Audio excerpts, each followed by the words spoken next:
መቼስ የኛ ትውልድ አልታደለም። አንዳንድ ነገር ከዕቃቃ አልዘለለም።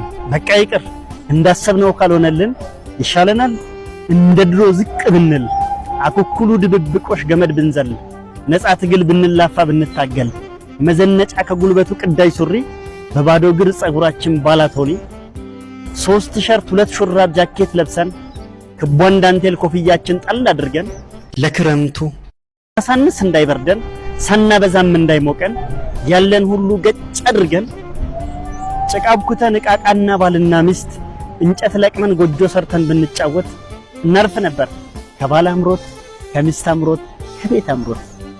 አሰባችሁት? ለአንዲትም ቀን ትልቅ ቪላ ቤት ቢኖረን ምትክ ሳንል ሳንሰቀቅ ኮሊደሩ ሳያገኘን ሊሳን ሞላ በሙስና ሳንታማ በሰው መሬት ገንብተነው ተጫውተን ብናፈርሰው በዚህ እንኳን የቤት ጣዕም ጥፍጥናውን ብንቀምሰው ይልቅ ወደ ድሯችን እንመለስ ያለ ሐሳብ እንደወንዝ እንደ ጅረት እንፍሰስ ትዝታችንን እንደገፍ እንንተራስ በቀለሽ ጊዜ ወደ መጣንበት ወደ ቀድሞ ፍቅር እንመለስ። መቼስ የኛ ትውልድ አልታደለም።